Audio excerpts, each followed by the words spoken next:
Moonstone Rescue, pilot, written by Dominique Mouton. Over Black. I'll start where we left off. No, let's go back to the beginning.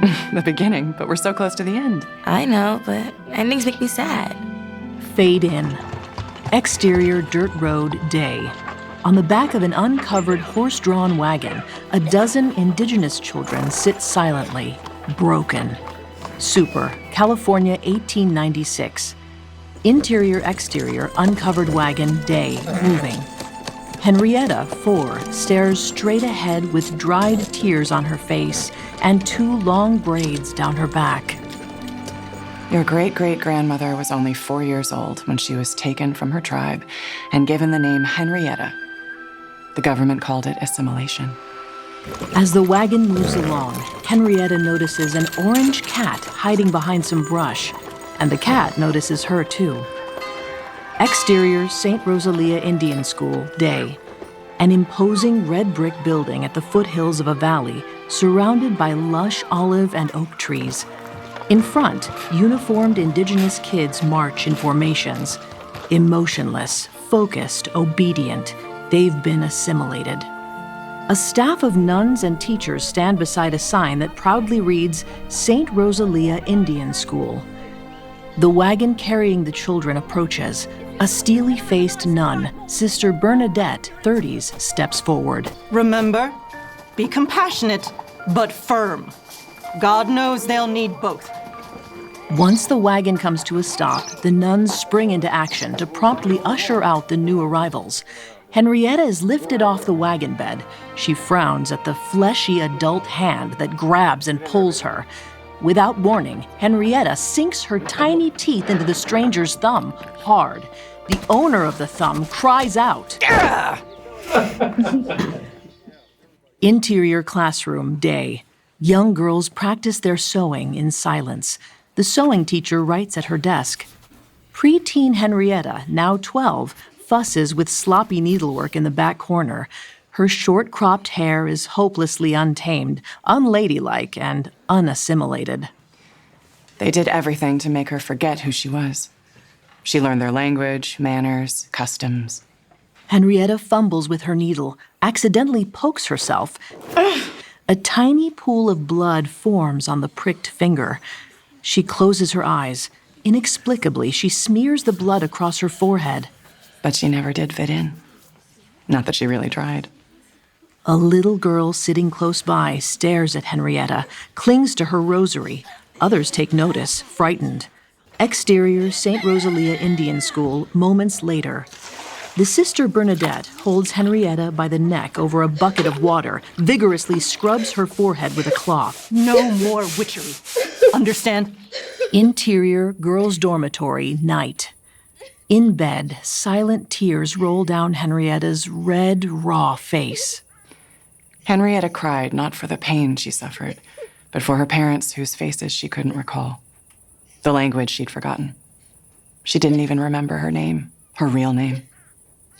Amid the darkness, a light appears. Henrietta sits up, startled. Hello?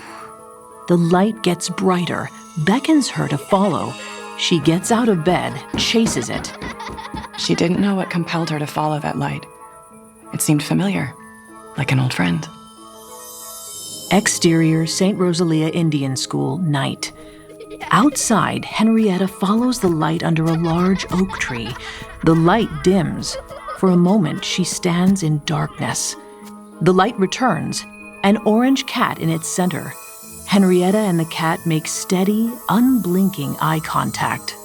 Though the cat's mouth did not move, she told Henrietta secrets. Secrets of her ancestors, of the old ways, and the future too.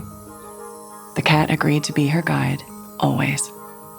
In the distance, the angry matron holds a lantern. She spots Henrietta under the oak tree. Henrietta! Henrietta whips around, eyes wide. More cat furry tales? Interior bedroom, day, present day. Robert RHODES, 30s, stands at the doorway with a tea tray.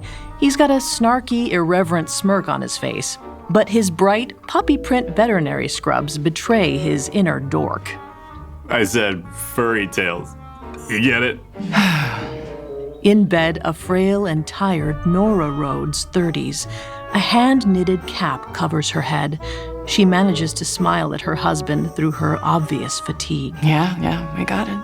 NORAH holds a leather sketchbook filled with handwritten notes and drawings. Snuggled close beside her and Robert's exuberant daughter, Maya RHODES, 12. Her wild, tightly coiled red hair flies all over the place. It's not a fairy tale, Dad.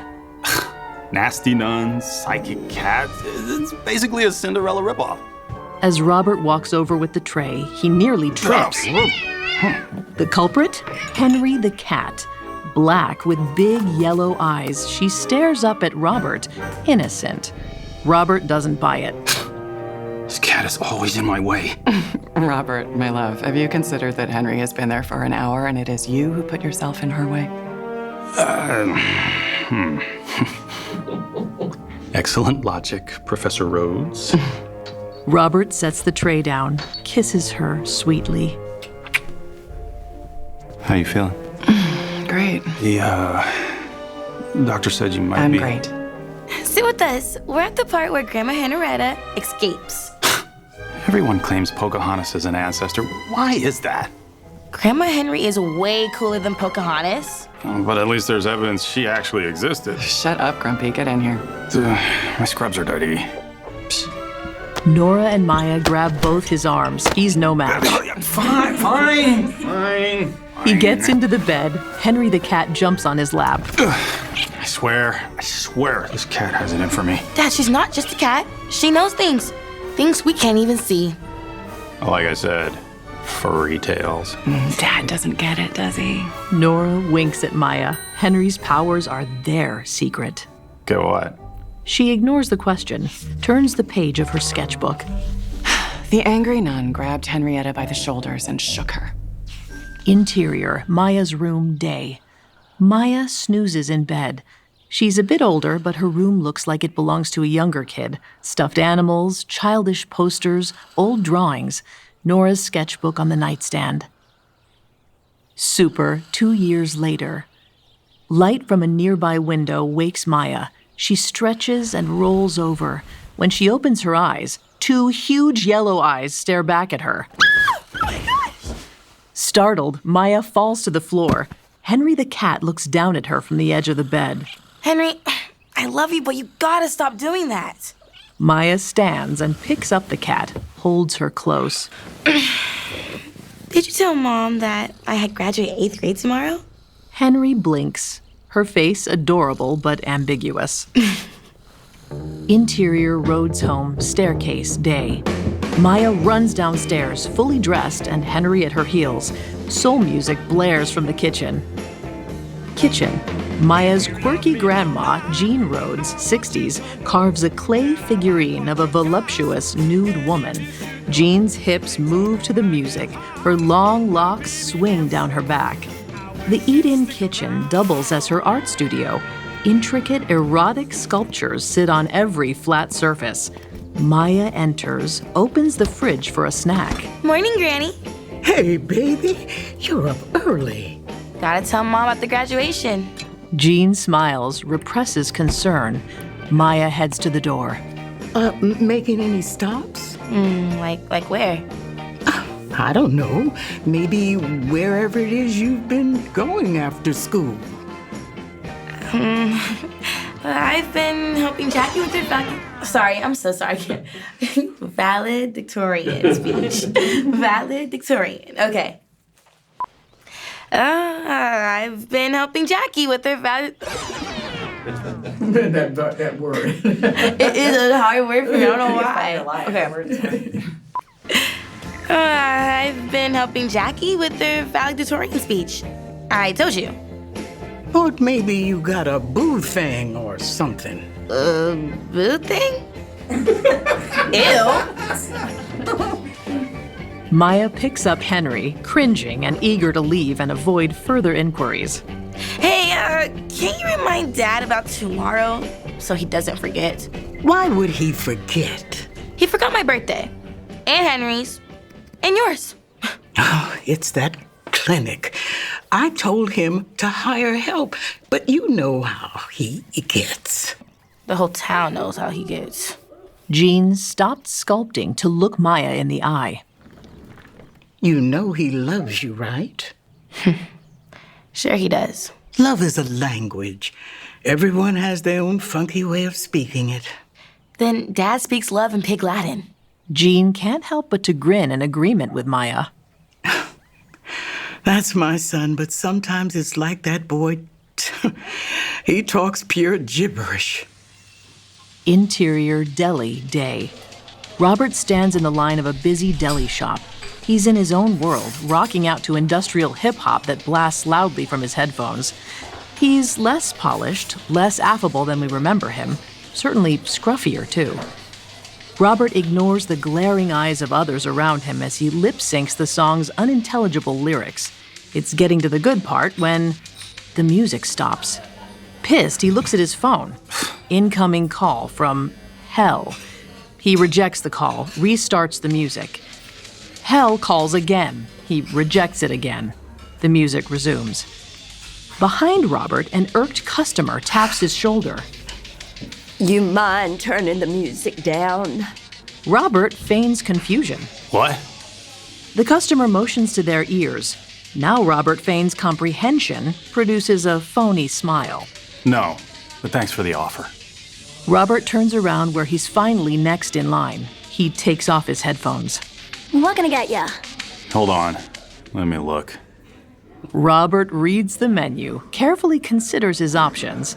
Annoyed customers in line roll their eyes, grumble, and groan.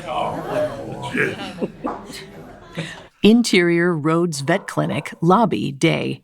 Clients and pets sit in the waiting area. They're growing impatient.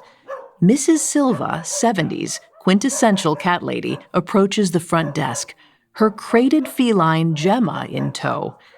At the desk sits overworked vet tech / secretary / crisis manager Zara, 25. She smiles, anticipates Mrs. Silva's complaints. I am so sorry, Mrs. Silva. Dr. Rhodes should be here any minute. You said that 30 minutes ago. If you want, I can reschedule your appointment. Gemma can't afford to be rescheduled.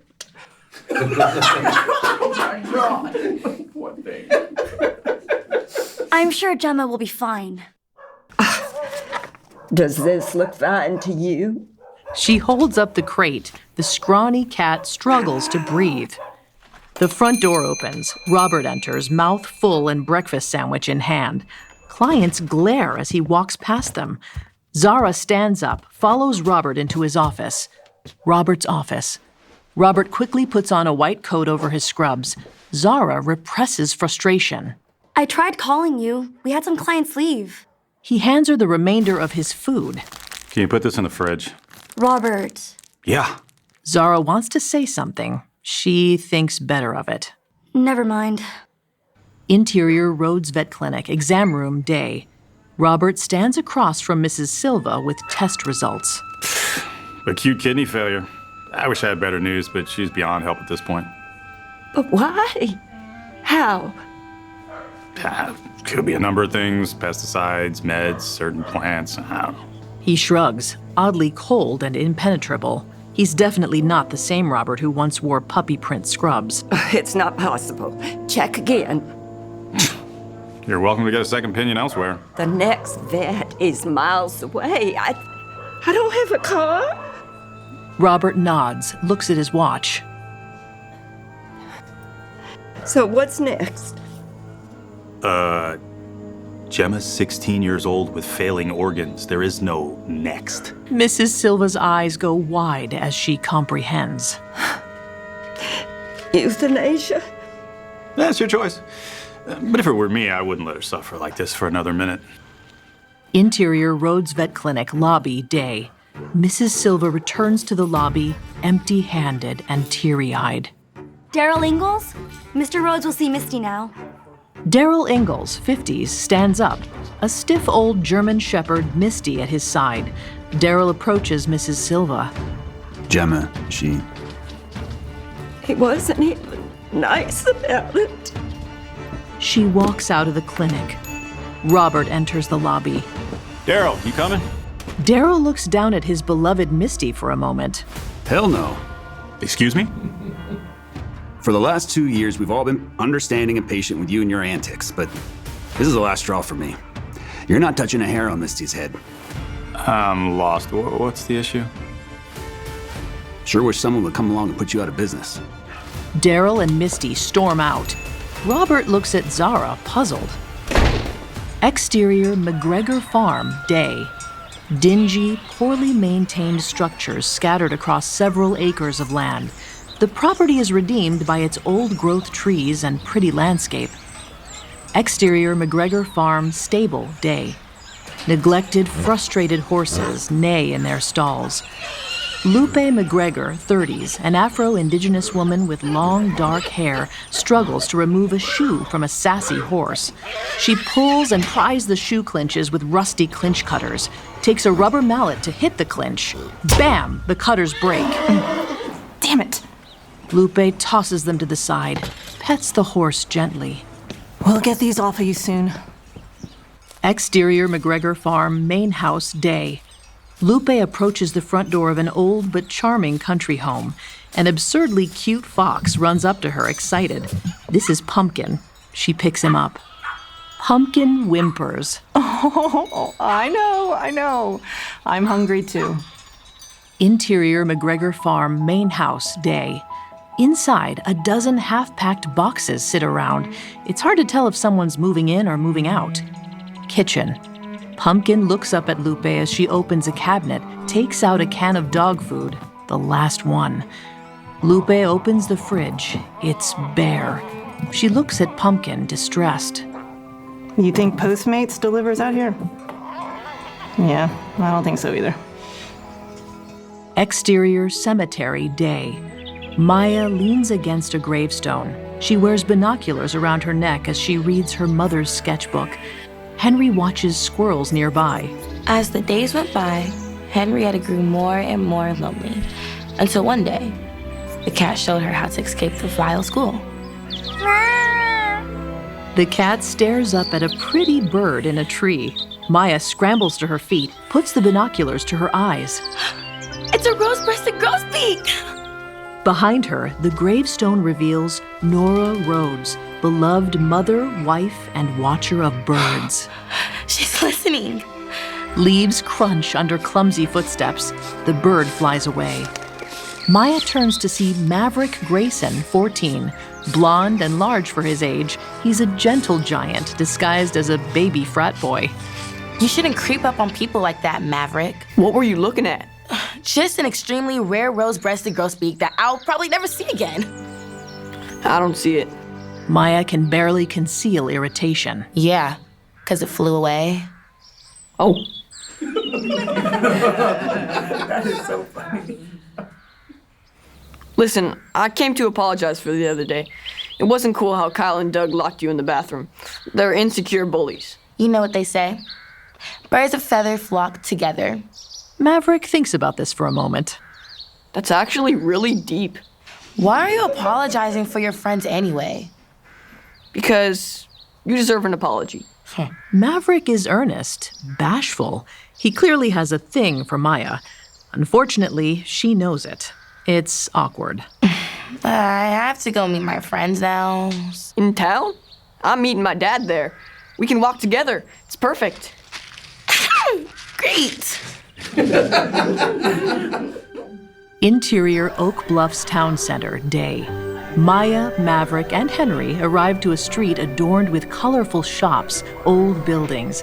It's quaint, charming, magical, right out of a storybook. They stop in front of Foley's Ice Cream Parlor. Maya puts Henry on the ground. Don't go far, okay? Interior Foley's Ice Cream Parlor, day. Maya and Maverick enter the shop packed with rowdy, summer-ready kids. Jackie Andrews, 14, waves to Maya. Jackie's witty with micro braids and thick glasses. Standing on a chair across from her is the hyperactive, animated HUGO FUENTES, 14. Maya beelines to their table. Maverick trails close behind. Your ice cream melted. Don't worry, it didn't go to waste.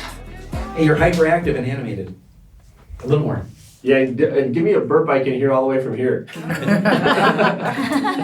I don't think I can burp on camera. Okay, I'll add that. Don't worry. Okay. Your ice cream melted. Don't worry, it didn't go to waste. Jackie's eyes narrow at Maverick. What's he doing here? This is Maverick. Maverick extends a friendly hand. Jackie and Hugo ignore it. Duh. Why is he here? You're Jackie and Hugo, right? He knows our names. I'm sure his buddies told him all about us. I'm not like those guys. Our parents are friends, but I'm realizing we don't have anything in common. And the older I get, the more I see that they aren't the kind of people I want to be around. Birds of a feather, right? He turns to wink at Maya. Can't tell if this vulnerability and self-awareness is an act, but I low-key kind of like it. Maverick takes this as permission to sit down at the table. And, who's fat? They all turn to look out the window. Exterior street, day. Across the street, Lupe nervously enters the butcher's shop. Intercut between Foley's Ice Cream and across the street. You don't know about Tom McGregor's widow? I didn't even know he had a wife. Yeah, her name is Lupe, and apparently she's the one who killed him. What? Not with her bare hands, with magic. She's a witch. You're lying. My mom went to school with her. She lived on the Wampanoag reservation before transferring to Oak Bluffs High. Apparently, she used to carry potions in her backpack. So what? If someone got on her bad side, they'd throw up blood or something the next day. Cool.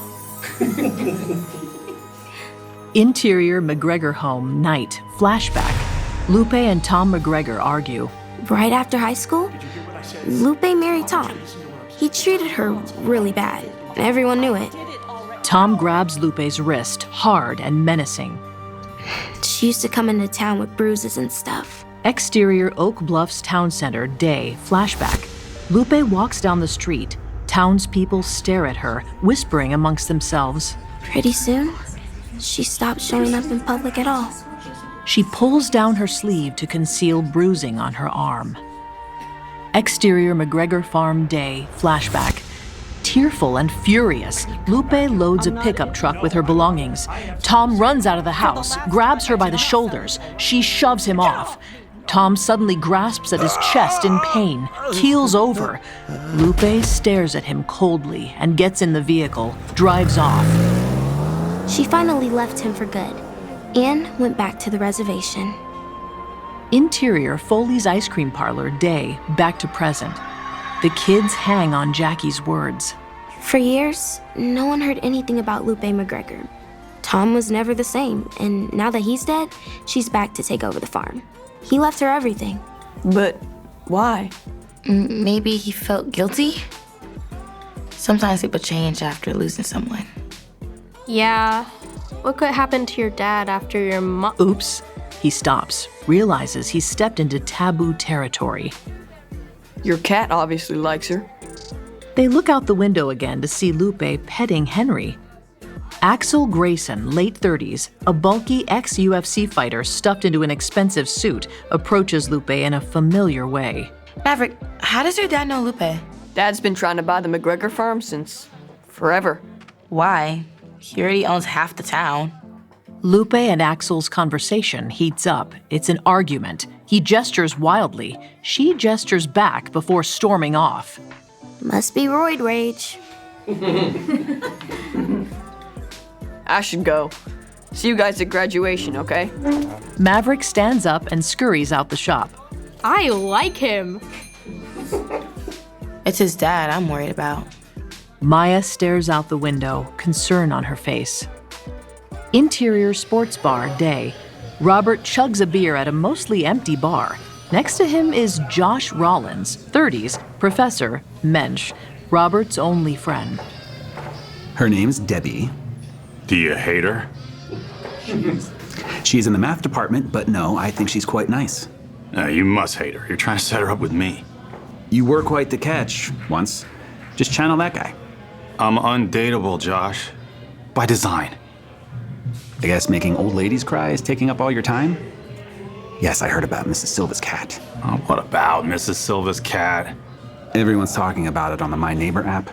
Josh hands Robert his phone. He scrolls the message board. Rhodes Clinic used to be amazing. Now it seems Dr. Rhodes gets off on killing pets? Oak Bluff citizens must boycott? It's a small town, Rob. Something like this could end your business. Dude, sometimes animals have to be put down. I'm sorry, it happens every day. Maybe you could be nice about it? I'm efficient and I'm honest. I think that's pretty nice. Robert takes a deep swig of his beer as Josh face palms. What happened to that grief support group you joined? Sad sacks with sob stories. Thought that was the point. Look, I got problems, but these people have, like, problems. It's depressing. Do you want me to... He puts fingers to his head like a gun, pulls the trigger. Dude, that's so wrong. Another beer? I gotta go. It's finals week. You're tenured now. Listen up. Josh puts a bill down on the bar counter, picks up his bag. It's 2 p.m. and I'm an adult. NORAH wouldn't like this guy you're pretending to be. Yeah, well, she's dead, so... As Josh leaves, Lupe enters. She's flustered from her encounter with AXEL. She sits at the far end of the bar. Robert watches her, intrigued. The bartender walks over to take Lupe's order. Just water, please. Water. At a bar. Why not? It's a bar. Water is the fountain of life. Foundation. Water? Oh, I like fountain. Water is the foundation of life. Yeah, but a stiff drink makes life tolerable. Because it dulls the senses, kills brain cells, numbs pain. All of the above. Lupe looks into his eyes, reading him. You remind me of someone. Funny. I was thinking the same thing about you.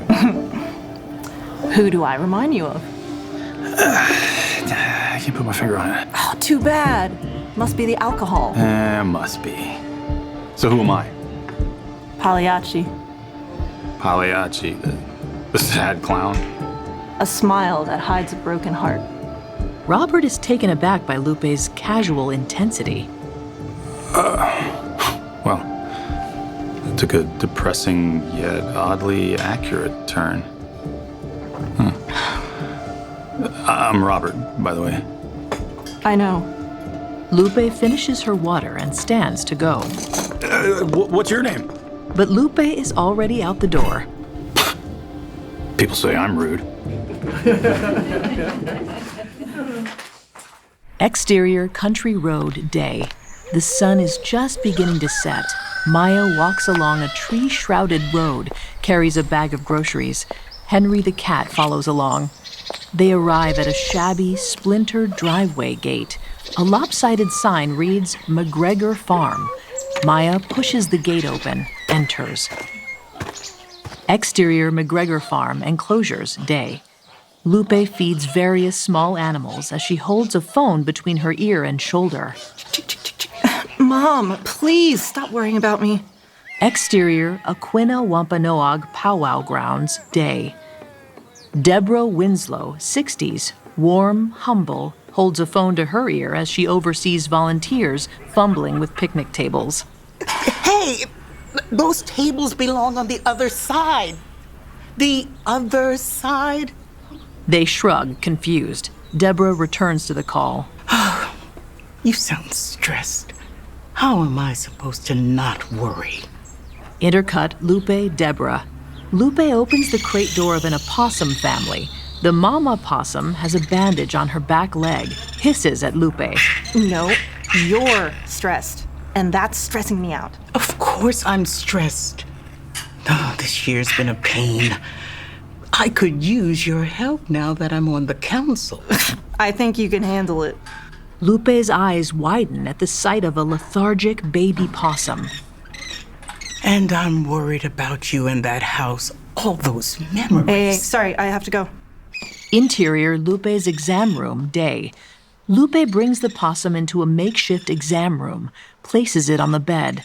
It's a humble space compared to Robert's sterile clinic, but she has everything she needs here. She examines the animal's eyes, mouth. It doesn't look good. Exterior McGregor Farm, main house, day. Maya knocks on the front door. No answer. She knocks again, harder. The half-closed door creaks open. Henry runs in. Henry, get back here. Interior McGregor Farm, main house, continuous. Maya walks into the house. Henry is nowhere to be found. Hello? She takes a step inside. Interior Lupe's exam room, day. Lupe searches through her cabinets, looks through various jars, canisters, and herbal remedies. The baby possum's breathing grows shallow. Interior Lupe's house, living room, same. Maya is fascinated by Lupe's house, looks closely at the various Wampanoag tribal artifacts, ceremonial objects, garb, books, photographs. She picks up a brochure for the Grief Relief Support Group. What are you doing here? Maya whips around. Lupe stands behind her with the baby possum. Door was open. I got carrots and apples for the horses. Interior Lupe's kitchen, day. Lupe uses a mortar and pestle to grind herbs to a powder. The baby possum lies on the counter. Maya watches close by. Hold him. Maya hesitates, but Lupe smiles, reassuring. Maya picks up the possum with care. What's wrong with it? I don't know yet. Could be a flu, or he might be playing possum. That's a real thing.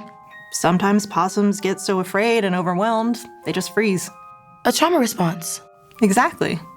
Lupe looks at Maya, admires her knowledge. Everyone's saying you're a witch. Typical. Predictable. They called Grandma Henrietta a witch, too. Oh, they tend to do that. It's easier to use scary labels than to try and understand things you don't understand. I met your dad today. Suddenly nervous, Maya sets the possum down on a towel. You haven't told him, have you? He's never around for me to tell. I've loved having your help around the farm these last few weeks. But it's important that he knows that you come here, huh? That was part of our deal. This place is so magical. I don't want to ruin it. Dad hates magic. Always has. Lupe mixes the herbs with water, stirring gently. Tell him, or I'll have to. Maya nods, but seems doubtful of her own resolve. Interior middle school auditorium, night. Families pack the seats as the 8th grade sits on stage. Jackie stands at the podium halfway through her speech. As we turn the page on this next chapter, I'm reminded of what Slick told Lieutenant Starbuck in Season 4 of Battlestar Galactica. Maya and Hugo sit together in their graduation gowns. They beam with pride at Jackie. Behind them, stifled guffaws from boneheaded classmates Doug and Kyle, 14. Why is she talking about Starbucks? Maya turns around, glares. You may feel like hell, but sometimes lost is where you need to be. Just because you don't know your direction doesn't mean you don't have one. Thank you. Cheers from the crowd of parents as she returns to her seat. The school principal steps up to the podium. Please, let's give it up for our class valedictorian, Jackie Andrews. Maya and Hugo enthusiastically clap. Doug leans over to Hugo. How is your friend valedictorian, but you're in special ed? Maya elbows Doug in the chin, causing his teeth to chatter. Ugh! Whoa, dude, she got you good. Your ass is grass, weirdo. In the audience seats, Robert sits next to Jean. He's dozed off. His face twitches, his breath irregular.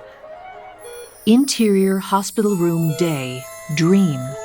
NORAH is in bed, thin and sickly, tubes going out of her nose and mouth. The heart monitor beeps, unusually loud. Robert approaches NORAH, slow. He touches her hand. Please. It hurts. Make it stop. Frightened, Robert pulls back, turns away, and runs. Interior middle school auditorium, day, back to reality. Jean shakes Robert's arm until he opens his eyes. Wake up! Maya's walking. On stage, the principal hands Maya her diploma. Dazed and still shaken from his dream, Robert joins in the applause.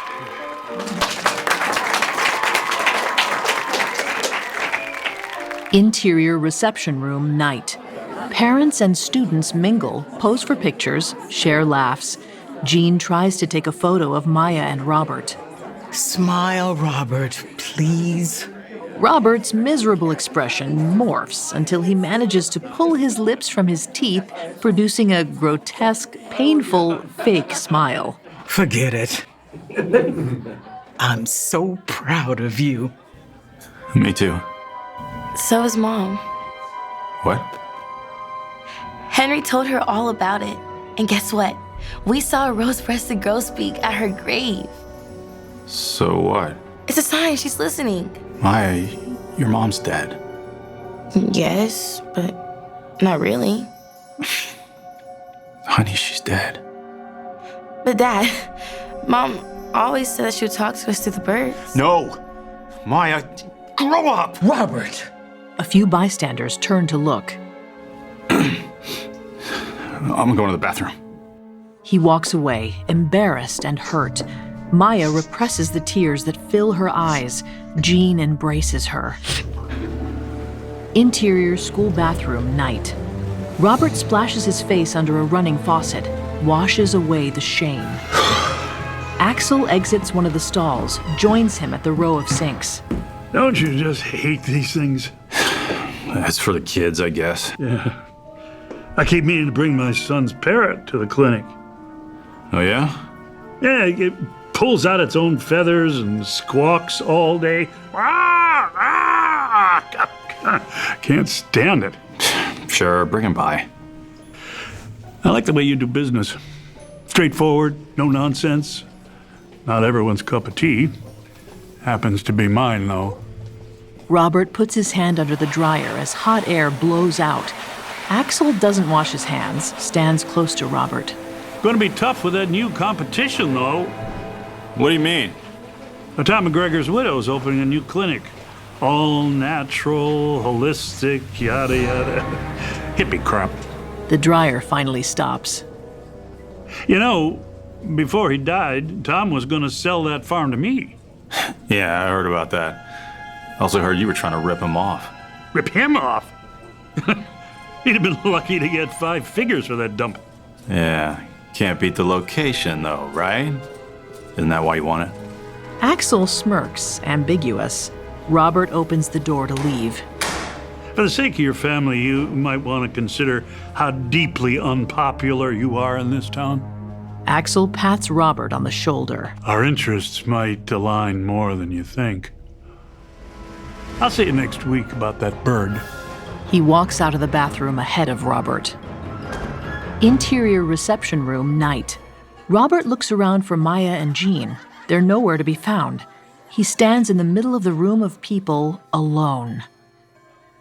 Interior McGregor farm, main house, night. Lupe drinks tea on the sofa. Pumpkin is curled up in his bed close by. The baby possum sleeps next to her. The possum's muscles twitch. Lupe holds her breath. It twitches again. Its feet move furiously until finally it sits up, happy and alert. Oh, you're alive, baby. Oh, you're alive. Relieved, she pets the possum's little head. Interior McGregor farm, enclosures, night. Lupe gently places the baby possum in the crate with its mother and siblings, looks on as they're happily reunited. Exterior McGregor farm, night. The gates of the farm squeak as they're pushed open and closed by the wind. Lupe approaches the gate with a bright lantern in one hand and a can of red paint in the other. Smiling, Lupe dips an old paintbrush into the paint, draws a thick line across the letters of the McGregor farm sign. Below it, she begins to paint new letters. Moonstone Rescue. Across the street, AXEL sits in his black BMW, stares longingly at the farm, glares with disgust at Lupe, who doesn't notice him. He takes a moment but seems to make up his mind about something, an expression of determination crossing his face before he drives off into the night. Interior Maya's room, night. Maya sits up in bed, flips through the pages of NORAH's sketchbook, but she's too distracted to pay attention. Footsteps in the hallway, followed by a knock at her door. Maya? Maya almost responds, but instead, she reaches over to her lamp and turns off the light. Interior Robert's office, moments later. Exhausted, Robert collapses onto a futon with dingy, yellowed sheets and a thin blanket. His eyes are only closed for a moment before he hears soft, broken-hearted sobs from the next room. Maya. Robert sits up as if prepared to go to her, but he reaches for his headphones and puts them over his ears. Loud music drown out the sounds of his daughters crying.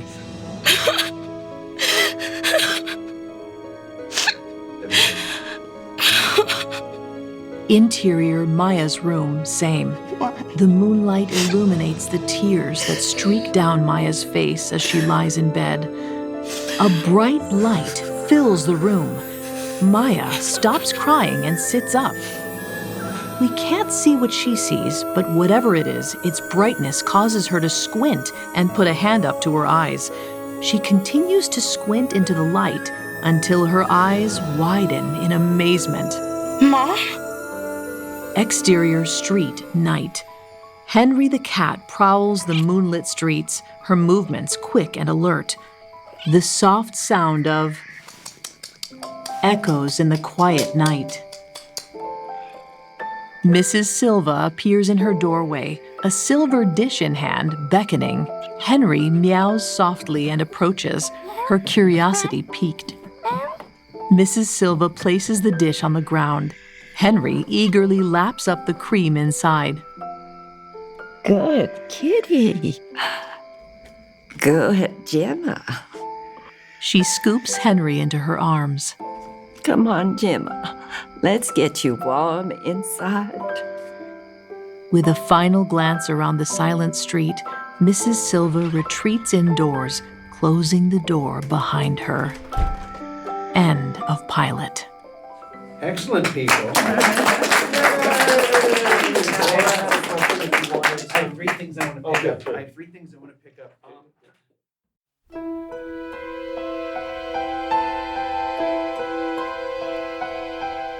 In episode 1 of Moonstone Rescue, 14-year-old Maya RHODES grappled with life after the death of her mom, NORAH. Robert RHODES, once a warm and goofy dad, had grown cold and withdrawn, consumed by grief and the pressures of keeping his struggling veterinary clinic afloat. The strained relationship between him and Maya left her feeling isolated and alone. Luckily for Maya, her cat Henry is always by her side. Maya found comfort in NORAH's sketchbook, which chronicled the story of their ancestor, Henrietta, a resilient young indigenous girl who was taken from her tribe and forced into an Indian boarding school in 19th century California. Henrietta's magical connection to an orange cat became both a source of strength and a cause of trouble. Maya also had a not-so-secret admirer, Maverick, a sensitive jock whose father, AXEL GRAYSON, was the town's biggest real estate developer. Jackie and Hugo, Maya's best friends, spread rumors that Lupe McGregor, a woman from the Wampanoag Aquina tribe with a mysterious past, was actually a witch who put spells on the town's locals. But Maya had a secret. For weeks, she'd been spending time at Moonstone Rescue, an animal sanctuary run by Lupe. Lupe had become a mentor for Maya, offering her a sense of belonging and encouraging her to explore holistic healing practices. Meanwhile, Robert's growing lack of compassion alienated his clients. When he euthanized Mrs. Silva's cat without empathy, it caused an uproar in the community.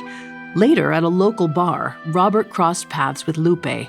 Her sharp, perceptive comments about his self-loathing and sarcasm left him intrigued, though he remained unaware that Lupe was on the path to becoming his biggest competition.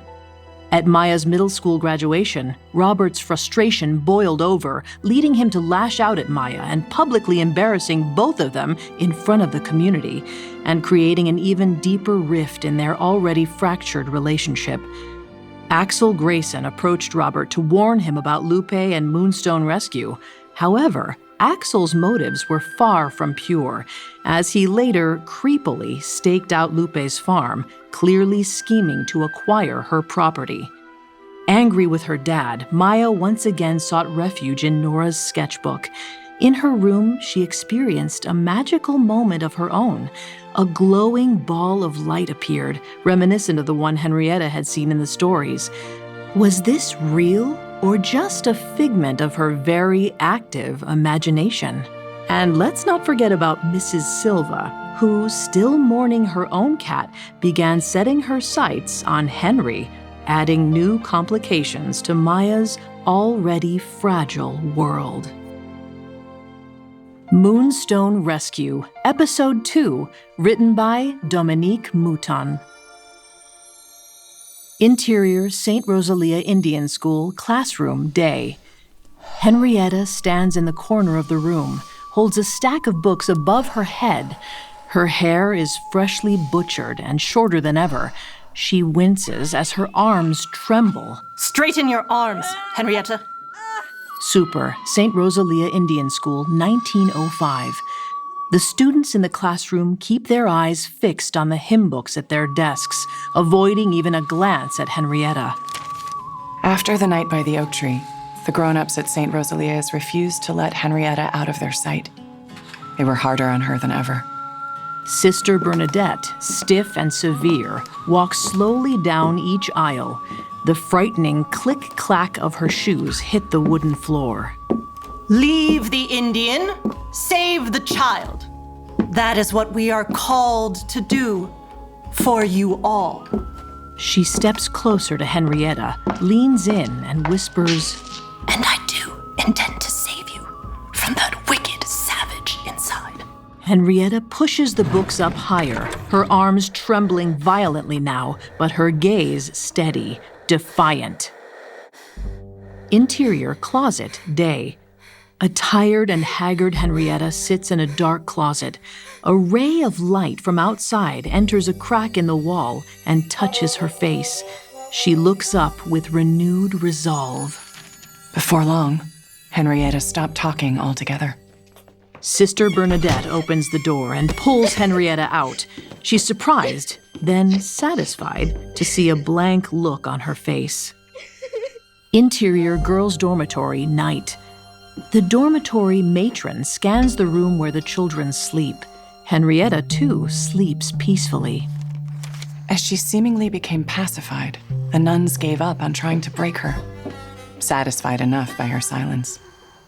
After another glance in Henrietta's direction, the matron turns to leave. The orange cat hadn't returned, and Henrietta was now more alone than ever. And yet, she was at peace. She finally understood her purpose. Henrietta's eyes open wide, a slight smile on her face. Montage, daily life at St. Rosalia. Interior classroom, day. A male teacher holds up a leather strap and brings it down on the open palm of a small girl. The child winces, holds back tears. Interior classroom, later. The room is now empty, and the small child sits alone at her desk. Tears stream down her face. Henrietta walks over to her, reaches out a hand, and smiles. The girl beams, smiles back. Interior dining hall, day. Quiet children eat at tables. A stern nun narrows her eyes at a young boy who uses a utensil incorrectly. She beelines towards him, takes away his food, leaving him with nothing. Henrietta takes the bread off her plate and puts it on his. Interior girls' dormitory, night. A teen girl lies in bed, shivering from the cold. Henrietta tiptoes with an extra blanket and places it over her. Frightened, the girl shakes her head no. but relief washes over her as she stops shivering. End montage. Interior girls' dormitory night. The dormitory is bathed in moonlight. Henrietta kneels in the center of the circle, surrounded by the other children. Each clutches a small offering, a feather, a button, a stone. By showing the others compassion and solidarity, Henrietta had won their trust. So much so, they forgot they had called her a witch not so long ago. Henrietta holds a sharp needle. She pricks her finger, lets a drop of blood fall onto a smooth stone in the center. The children watch wide-eyed. One by one, they add their offerings to the circle. A hush falls over the room as Henrietta raises her hands, palms open to the sky.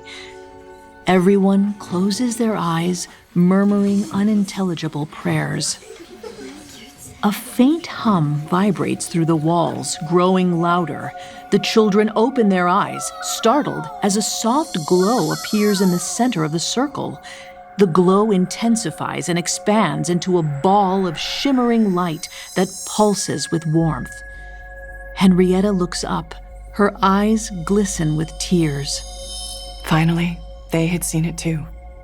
And it was at that moment that Henrietta learned the words that would free them all.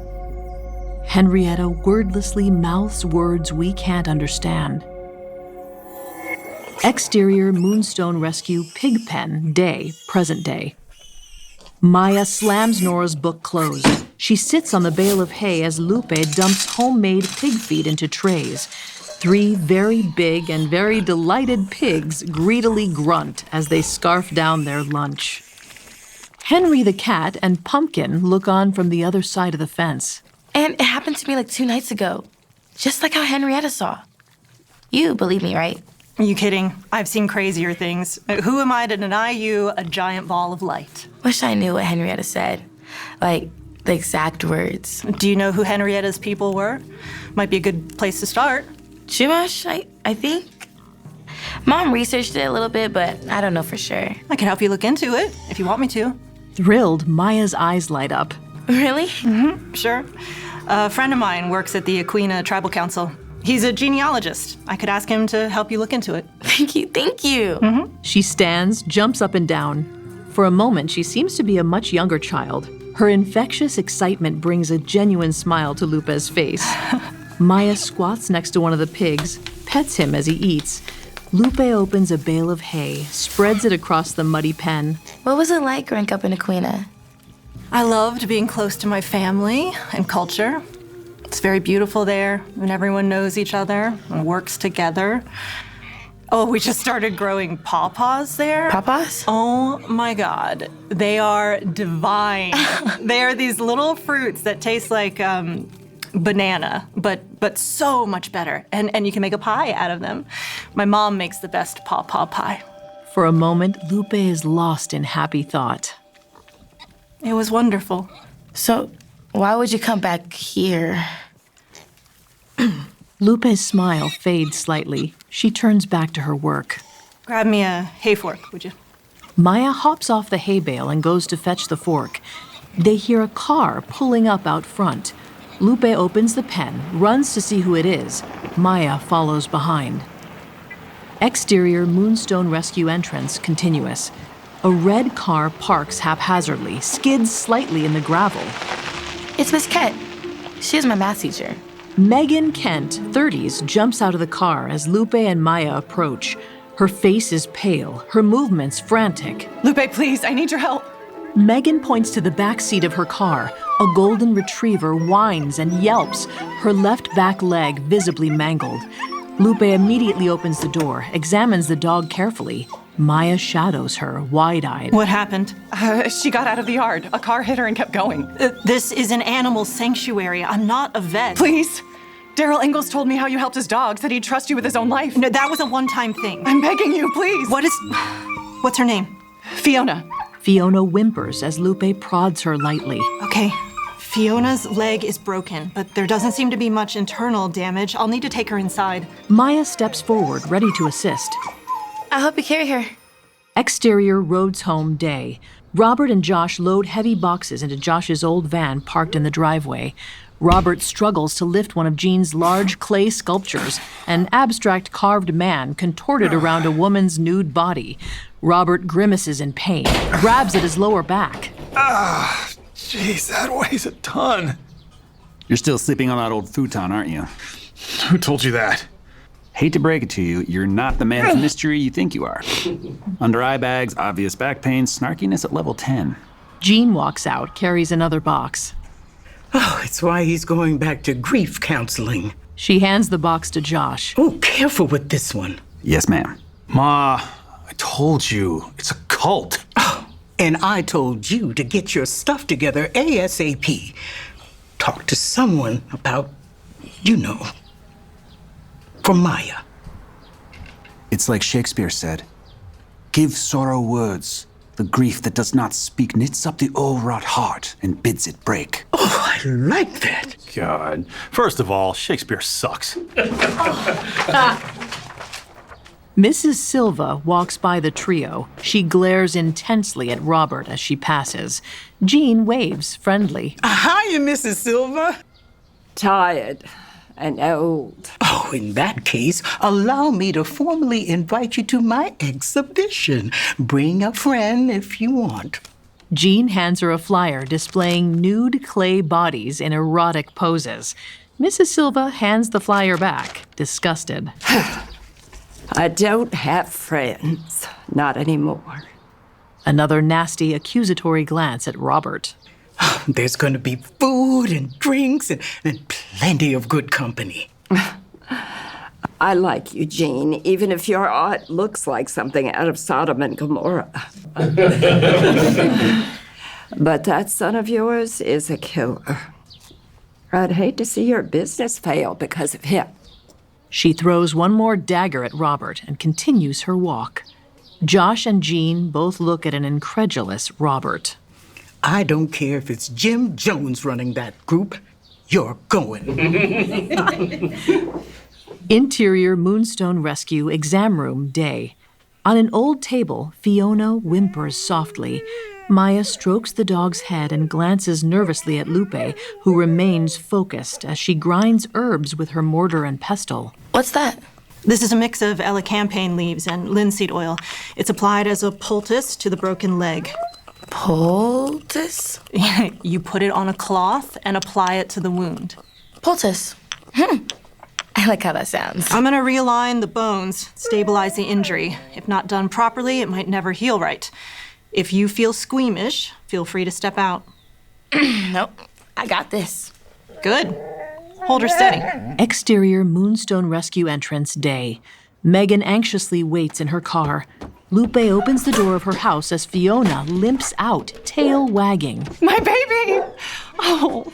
Megan gets out of the car, excited to reunite with her dog. She kneels, wraps her arms around Fiona.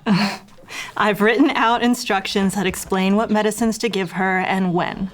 The splint can be removed at the vet clinic in town. Oh, I'm never going back to that place. Dr. Rhodes probably would have euthanized her. Well, I can't speak to that.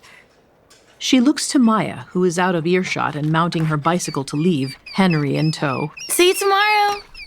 Lupe and Megan both wave bye to her. Oh, poor little thing. Imagine losing your mother so young and getting stuck with such a jerk for a dad. It's just not fair. Did you know he berated her in front of everyone on graduation night? Deplorable. Uncomfortable, Lupe struggles with how to respond. I didn't know that. Anyway, what do I owe you? Nothing.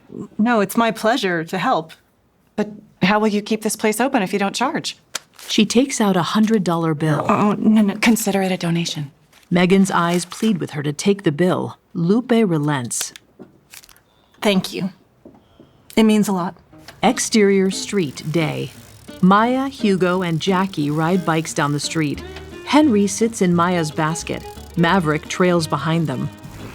Where were you all day? We tried calling a bunch of times. You got a job or something? I had to help my grandma with her exhibit. I had to help my grandma with the exhibition. Well, we're gonna need you if we want a chance to beat the Guinness record for the biggest sandcastle. We had to let Loverboy help. She looks back where Maverick trails behind them on his bike. He smiles, gives a thumbs up.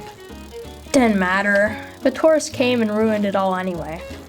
Before Maya responds, Kyle and Doug zoom past them on tricked-out e-bikes. Maya nearly loses her balance.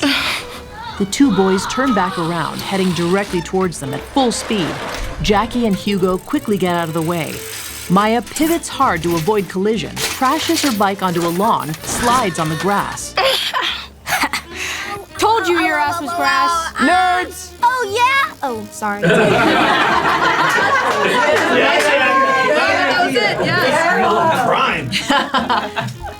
Kyle and Doug yuck it up as they ride away. Oh, yeah? Go back to the 80s with those lame, cliche bully tactics. Jackie, don't. I'm surprised they didn't call us dweebs in Four Eyes. Maverick finally catches up, hops off his bike and runs to help Maya. Maya, are you hurt? Where's Henry? Hugo points to a group of bobwhite quail running across the lawn. Henry stalks them from under a car. Interior Mrs. Silva's house, same. From an open window, Mrs. Silva stares at the scene on her front lawn. Horrified, she storms out of the house. Exterior Mrs. Silva's lawn, continuous. Mrs. Silva stands on her porch, hands on her hips. Get that bicycle off my property. Sorry, Miss Silva. My cat's under your car. We'll grab her and go. You ought to take better care of that cat. She shouldn't even be outside. Keep her indoors, where it's safe. Okay, Miss Silva. Surprised your dad didn't teach you that. He knows all about cats. Mrs. Silva, still miffed, goes back inside. The kids look at each other, confused by the bizarre encounter. Interior RHODES Vet Clinic, day. A cat owner exits Robert's office. Robert comes out a moment later, approaches Zara at the front desk. Who's next? No one? Zara begins packing her things to go. What do you mean, no one? She points to the waiting area. It's empty. Is there a holiday or something? Honestly, Robert, I think people are upset with you. What, on the internet? Please. It's a small town, and that stuff matters. Oh my God. I've been canceled? Is that what this is? I mean, come on, you're a Gen Z whippersnapper. What does one do in this situation? Apologize. Interior grocery store, day. Robert grabs milk from a refrigerated shelf. He spots Daryl Ingalls near the eggs. He approaches him. Pasture raised is the way to go. Daryl gives him a side glance but doesn't respond. Hey, how's Misty doing? She's about due for her shots, if I'm not mistaken. Misty's doing just fine. She doesn't need any shots either. Oh. You go to a vet down in Edgartown or something? Moonstone's the only place I'll ever take my dog. Moonstone?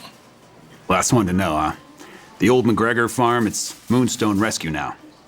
Yeah, I've heard of it. That LUPE gal, it's a real sweetheart. Smart as a whip, too. Misty's arthritis, gone. Yeah, sure, whatever hocus pocus she used isn't. Robert, with all due respect, we won't be going back to RHODES.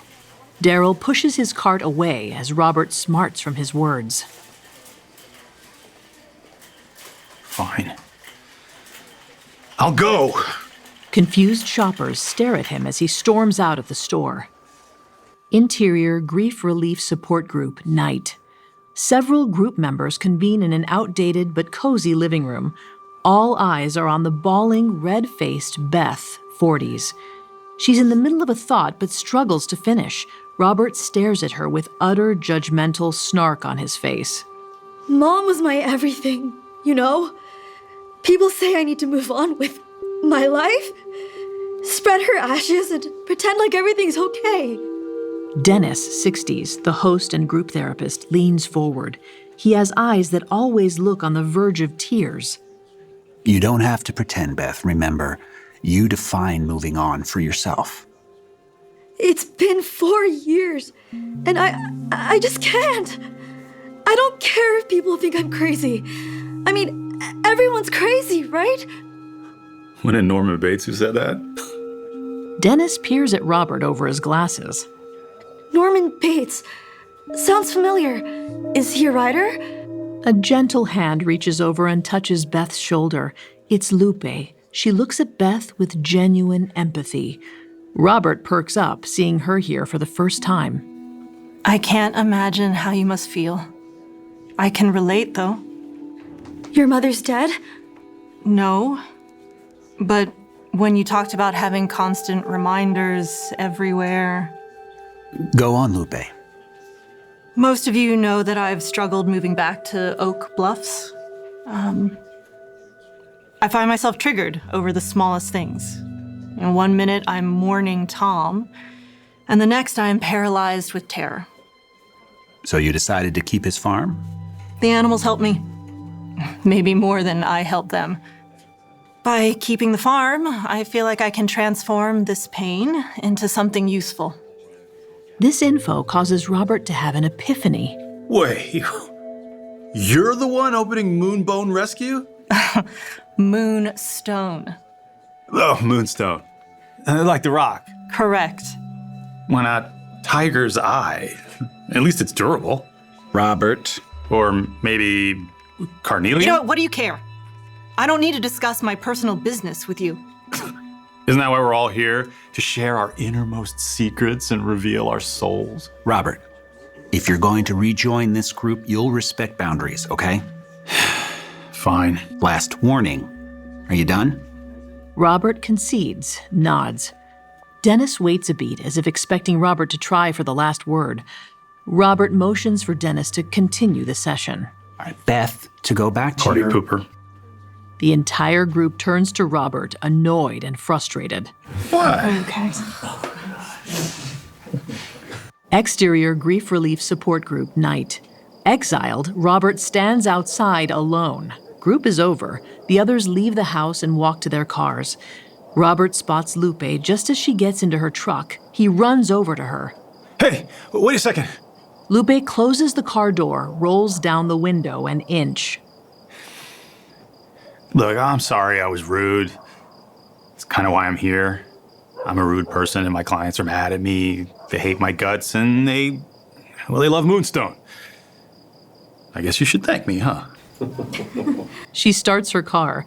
Robert flounders for words, blurts out, You want to grab a glass of water? Interior Art Studio, night. The studio is bright, pretty. Maya helps unpack boxes as Jean organizes sculptures on a display. Jazz music plays softly through a speaker. Oh, you can't avoid your father all week, you know. Why not? He does a good job avoiding me. Plus, this is my last summer before high school. Me and my friends have stuff to do. Oh, looks like one of your friends is here now. She signals to the street-facing window. Maverick waves from outside. Maya makes a contemptuous face. Before she can say anything, Jean opens the front door. Don't let him in! It's too late. Maverick is in the studio, filling the room with his eager energy. This looks awesome, Mrs. Rhodes. He can't help but stare at the nude sculptures everywhere. Glad you think so. I hope my art doesn't offend you. Not at all. My mom has one of your pieces. She's a big fan. Oh, isn't that sweet? And remind me, who is your dad again? AXEL Grayson. Oh, he's the one with all the muscles. That's him. Oh, he'd make an excellent model. Grandma! A bit hulkish for my work. I like him a little leaner, but still, a very good physique. God, please stop. It's fine. Trust me, he works on his body. A lot. He likes the attention. My mom calls it peacocking. Oh, but you're not like him, are you? Maverick grins ear to ear. That's the nicest thing anyone's ever said to me. At these words, Maya looks at Maverick, almost sympathetic.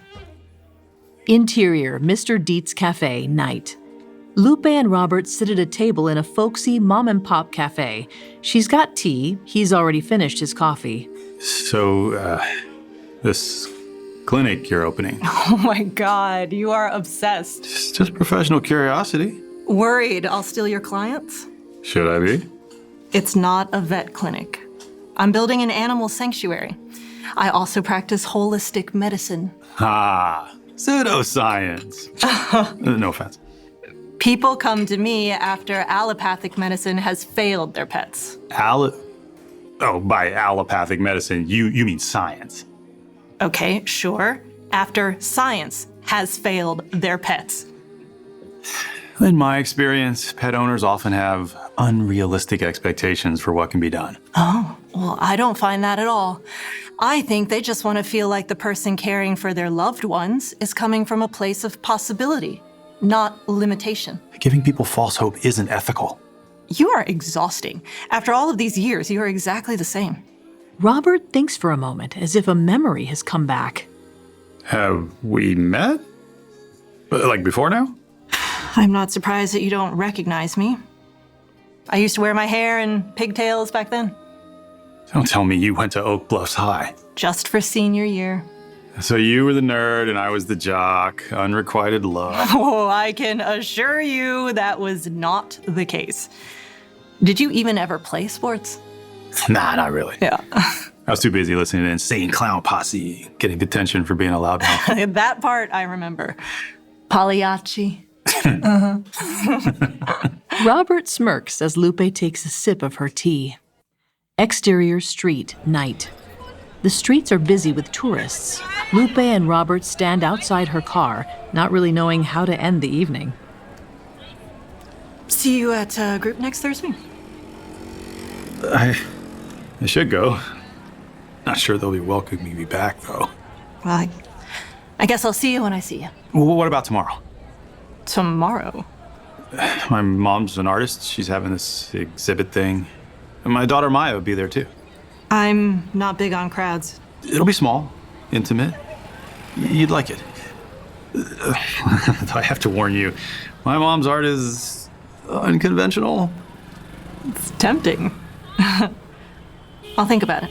Lupe gets into her truck and closes the door. She watches as Robert walks away and breathes a large sigh of relief. She takes another deep breath in, then out. Exterior art studio, night. Maya and Jean stand outside with Maverick. Jean gives him a flyer for her exhibit. Now make sure you give it to your parents. I want to see you all there. Axel's car pulls up. Here's my dad. Thanks, Mrs. Rhodes. Call me Jean, please. Bye, Maya. Bye, Mav. This abbreviation of his name puts a wide grin across Maverick's face. His moment of reverie is interrupted as Axel honks the car horn. Interior, Axel's car, moments later. It's silent between Axel and Maverick. Why am I picking you up here? I was hanging with Maya. Why? She's cool. I like her. There's something wrong with that family, especially that grandma character. She's different, in a good way. You ever hear of the law of proximity? No. Well, when people spend enough time together, they adopt each other's habits, traits, values. We become who we surround ourselves with. Birds of a feather flock together. Axel looks at his son, surprised by his acute comprehension. Exactly. What's that? Maverick folds it in half, puts it away. Nothing. Interior RHODES home, night. Wearing a pretty summer dress, Maya feeds Henry. Robert walks in and pats her on the head. Hey, kiddo. No response from Maya. You're really not going to talk to me? Maya doesn't look at him. It's been 4 days. This is ridiculous. Jean enters the kitchen, bright red lipstick on her mouth and her locks in a beautiful updo. Oh, what's going on here? Maya's still mad at me. Maya ignores him, turning to Jean. So, Grandma, can I bring Henry to the gallery tonight? No. Of course she can. She's part of the family. Mom, are you serious? Maya smirks triumphantly at Robert, scooping Henry up and heading toward the door. Interior, Jean's exhibition, night. The gallery is bustling. Dozens of people mingle, sipping wine and admiring Jean's provocative sculptures. Jackie and Hugo hang out near the snack table with their parents. Jean moves gracefully through the room, chatting with potential buyers. Maya brings around a tray of hors d'oeuvres to the guests. Robert, ill at ease, looks around the room. His face brightens as he spots Lupe entering. She looks elegant, her presence drawing a few surprised glances from onlookers. Maya notices Lupe and Robert's reaction to her. Confused, she sets down the hors d'oeuvres tray and watches their interaction intently. Later, a worried Maya stands by a sculpture holding Henry. She glares at her dad and Lupe chatting in a corner of the gallery. Lupe laughs at something Robert says. Unbelievable. He's not even that funny. She turns to Hugo, who's munching on hors d'oeuvres nearby. Hey, I need your help, but you can't ask why. That depends. What's in it for me? I won't tell Jackie about your Twilight fanfiction. Hugo sighs, clearly defeated. Well played. What do you want me to do? Just distract my dad. Why is he talking to the witch? She's not a witch. Anyway, just go ask him something weird. Something so annoying he has to stop talking to her. Fine, but you owe me big time for this. Hugo grabs a plate of snacks and walks to the corner of Exhibit.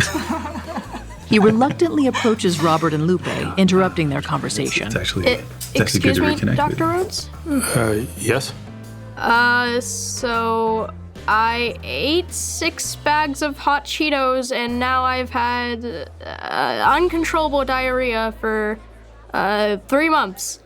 Is that bad? Robert and Lupe freeze, caught completely off guard. I'll let you two handle this. Lupe steps away gracefully, leaving Robert to deal with Hugo. What? Yes, of course that's bad. Why would you wait 3 months? Nearby, Jackie overhears the odd conversation. Sensing Hugo needs help with his shenanigans, she jumps into the conversation and improvises. Dr. Rhodes, what's your opinion on nootropics? For pets, I mean. I'm not sure that's... Am I dying? Also, do you think dogs can benefit from yoga? I read this article. Okay, well, one at a time, please. Across the gallery, Maya grins in satisfaction, her mission accomplished.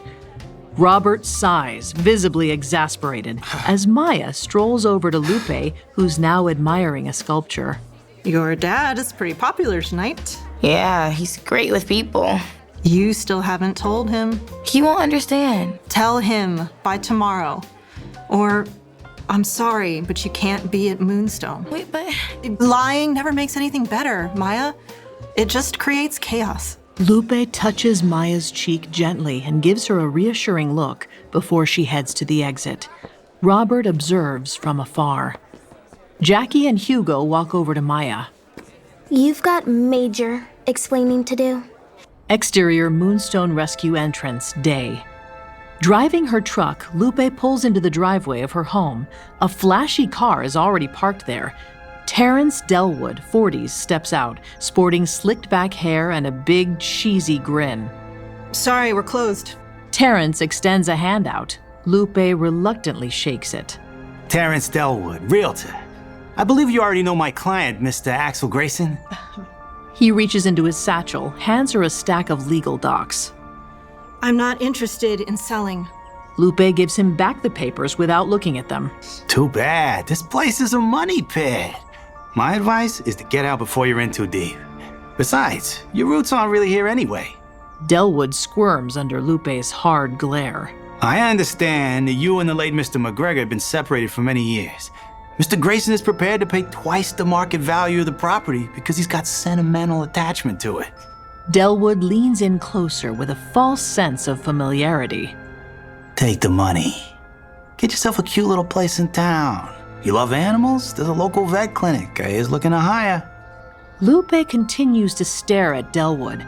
After a few uncomfortable moments of silence, she steps forward.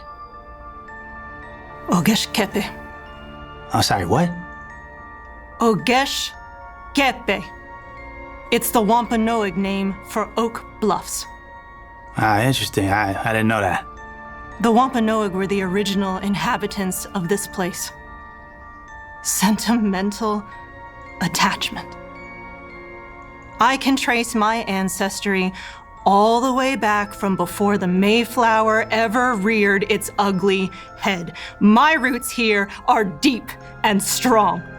You are standing on my land, Mr. Delwood, and I am done talking to you. I apologize if I offended you. If I ever see you or Axel here again, I will call the police. Or maybe I'll just deal with you myself. Delwood gives her a puzzled look. Oh, I'm sure you've heard the rumors about me. Well, they're 100% true. Just ask the late Mr. McGregor.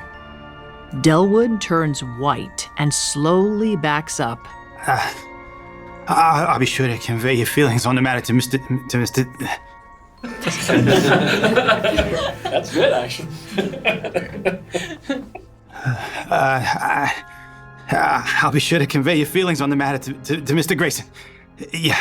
He stumbles into his car. Lupe laughs to herself as he speeds away. End of episode 2.